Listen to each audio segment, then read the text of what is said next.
Bikin beres olahraga jadi rada capek. Main kita olahraga deui. Kira abi ku abi di naonnya di kira abi make bahasan gampang.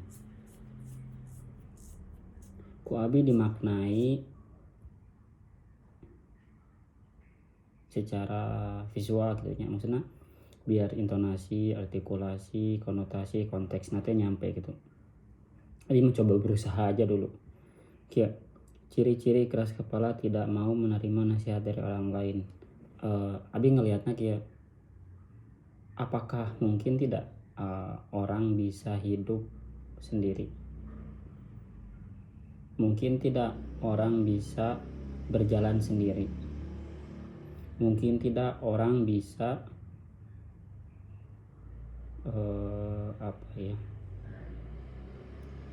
bekerja sendiri. Jawabannya emang dua, mungkin dan tidak mungkin. Mungkinnya karena mungkin orang bisa menjalankan itu dengan dirinya sendiri. Tapi apakah mungkin gak manusia sebagai makhluk sosial bisa hidup sendiri? Rasanya tidak mungkin. Apakah mungkin seorang manusia bisa bekerja sendiri? Bisa. Tapi apakah dia membutuhkan orang lain untuk mempermudah pekerjaannya? Itu lebih baik menurut abinya. Posisi nasihat di dia adalah dia mencoba menyampaikan sesuatu yang memang menurut pemikiran dia bisa memberikan kebaikan, meskipun orang itu buruk. Misalkan pemabuk bilang dia sholat, dia nggak sholat, dia bilang sakumaha maneh jadi jelema bangor, umat kudu sholat. Meskipun dia agak sholat, apakah kita melihat dia sebagai pemabuk atau sebagai penasehat? Nah, ketika kita tidak pernah mabuk, artinya kita bisa dikatakan lebih baik daripada pemabuk itu secara personal. Tapi secara pemikiran dan nasihat, dia bisa lebih baik daripada kita. Karena apa? Karena dia bisa mengatakan dan mengajak untuk sholat, tapi kita nggak bisa melakukan itu. Jadi hal itu dititikbalkan kepada apa yang dilakukan, bukan siapa yang melakukan gitu. Pertama itu. Kedua, tidak mau menerima nasihat dari orang lain.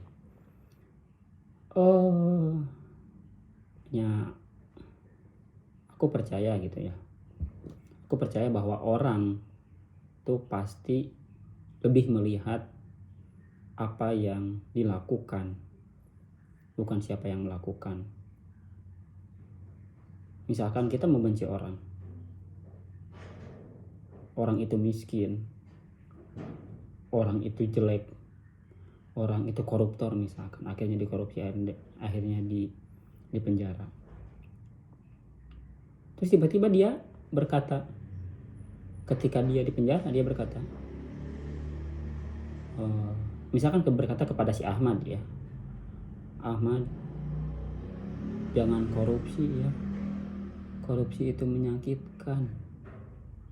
Nah, contoh saya loh, bahagia sesaat saat mendapatkan uang dari hasil korupsi dan ternyata itu tidak membuat saya bahagia. Pertanyaannya, dia tetap menjadi korupsi, dia tetap jadi jahat, dia tetap jadi penjahat.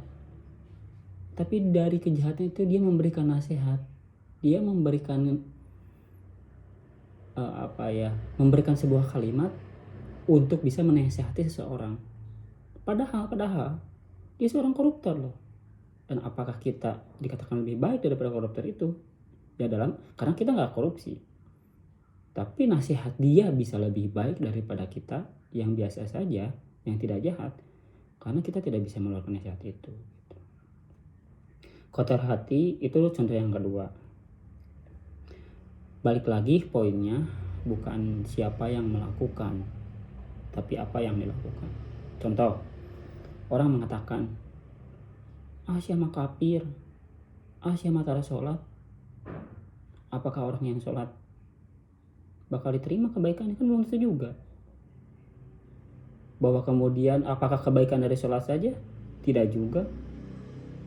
Ada juga kok orang yang sering sholat, orang yang sering ibadah, tapi dia tidak baik terhadap tetangganya, dia tidak baik terhadap sesamanya. Dalam artian ibadah yang secara tidak langsung, dalam artian ibadah yang kepada sebagai makhluk sosial manusia atau muamalah. Ada kok kaum Khawarij, dia begitu sangat baik peribadahannya, tapi dia suka mengkafir-kafirkan orang. Akhirnya apa? Akhirnya Allah menjadikan dia anjing-anjing neraka.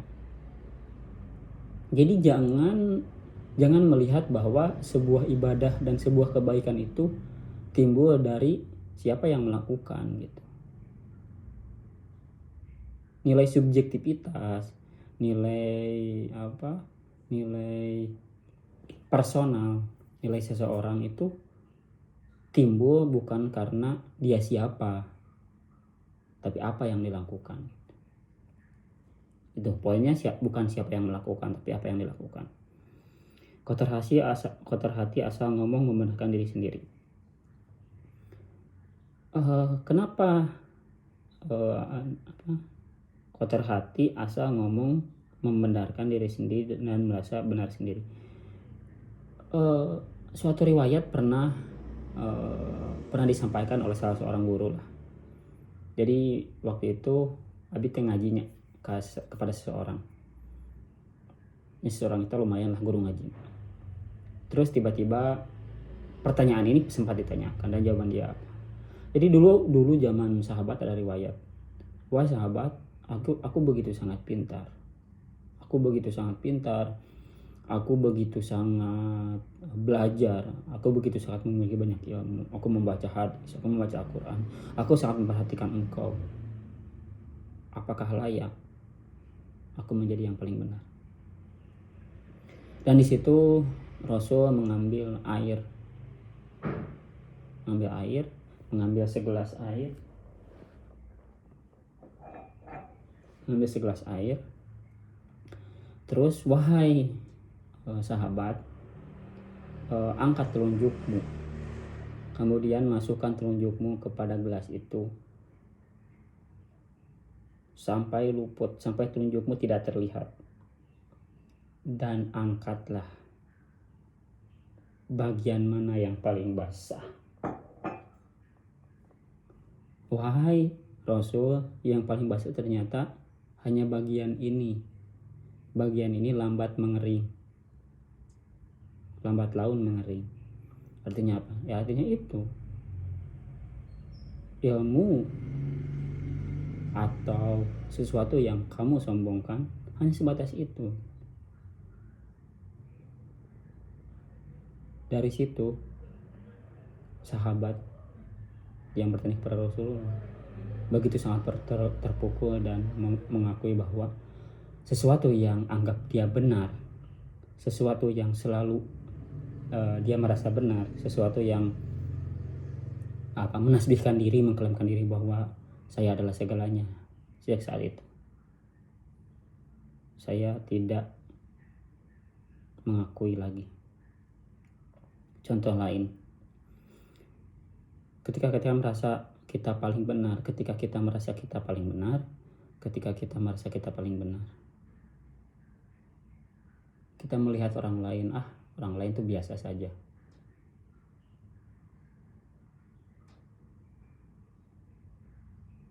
Terus orang lain menganggap kita pun biasa saja. Itu pengakuan yang disebut riya, dia syirik kecil. Dan secara gak langsung apa? Secara gak langsung riya kan syirik kecil, menyekutukan Allah secara kecil. Dan ketika itu dilakukan berulang kali, sedikit demi sedikit, bisa menjadi musyrik loh. tidak menutup kemungkinan. Dan dari situ kenapa sombong dan selalu memandangkan diri adalah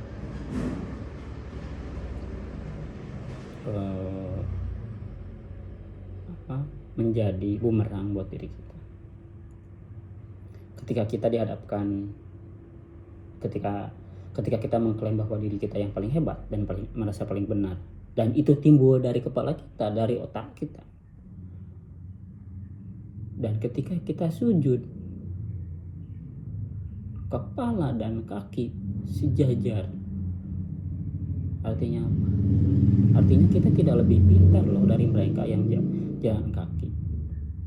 Orang yang naik mobil tidak lebih pintar dari jalan kaki kalau dilihat ketika kita sholat. Orang yang pejabat gak disebut pejabat, padahal dia kepala negara.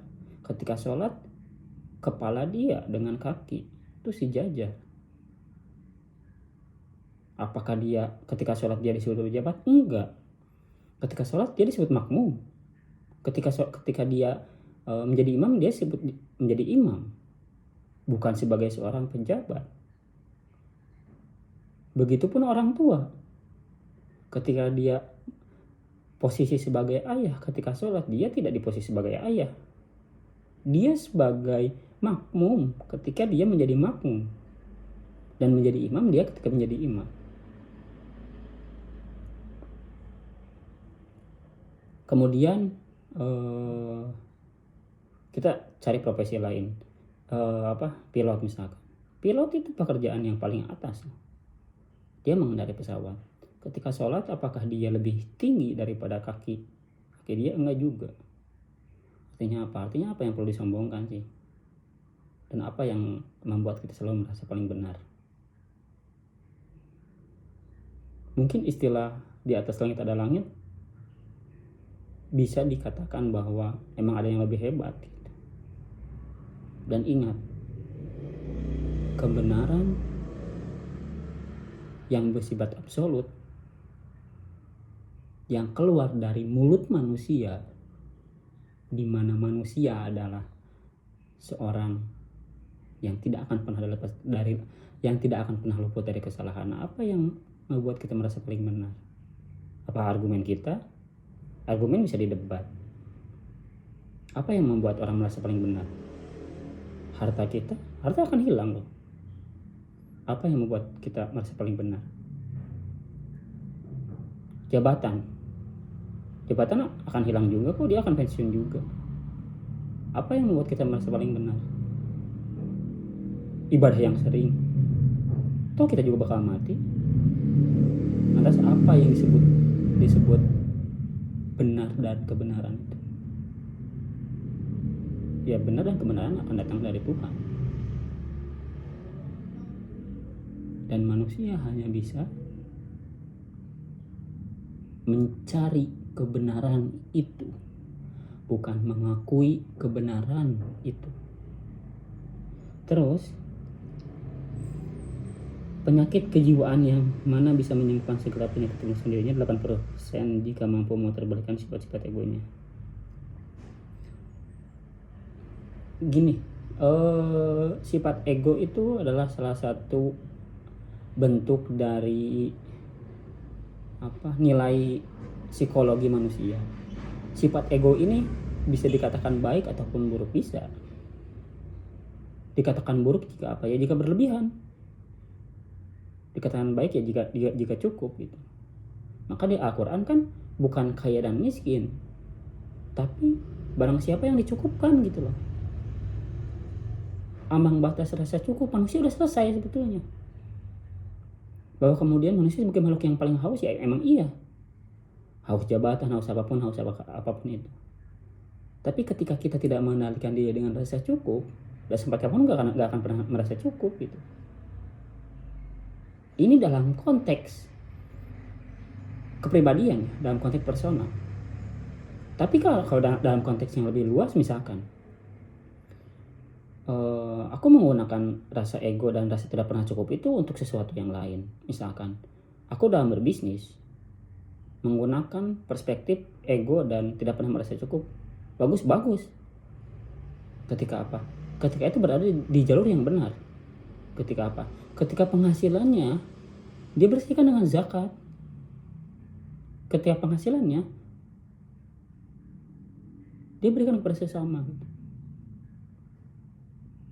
Saat kita memberikan rasa haus kebahagiaan itu dengan berbagi, maka kita akan tersentuh bahwa sedih juga bisa dibagi gitu. Ketika kita berbuat baik, kita akan melihat orang yang, contohnya ketika kita kasih makan kepada orang di pinggir jalan yang membutuhkan makan, dari situ kita berbagi kebahagiaan dari kita untuk dia, dan dari dia yang memberikan tersenyum malu setelah kita berbuat baik, dan itu pun berbagi kebaikan. Dia sedih menerima itu sebagai sesuatu yang berharga untuk mendapatkan makanan itu, dan kita mendapatkan kesedihan bahwa kita bersyukur ternyata kita bisa makan, ada orang yang lain gak bisa makan gitu. Kesimpulannya, semua hal yang terjadi di muka bumi, dari seorang manusia, dari segala sesuatu yang berasal dari diri adalah cara kita mencintai diri kita, tentang seberapa jauh kita mencintai Tuhan Sang Pencipta, dan seberapa dekat kita mencintai diri kita sendiri. Seberapa jauh artinya kita selalu menambah, selalu menambah.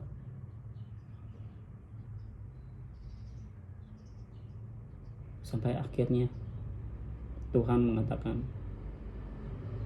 pulanglah ya ayat an-nafsul mutmainnah, irji'i ila rabbiki radiyatan mardiyah. Wahai ya Tuhan nafsul mutmainnah, wahai jiwa-jiwa manusia yang baik, irji'i, kembalilah, ila rabbiki, kepada Tuhanmu, radiyatan mardiyah, dan kebaikan. Dan seberapa dekat kita mengenal diri sendiri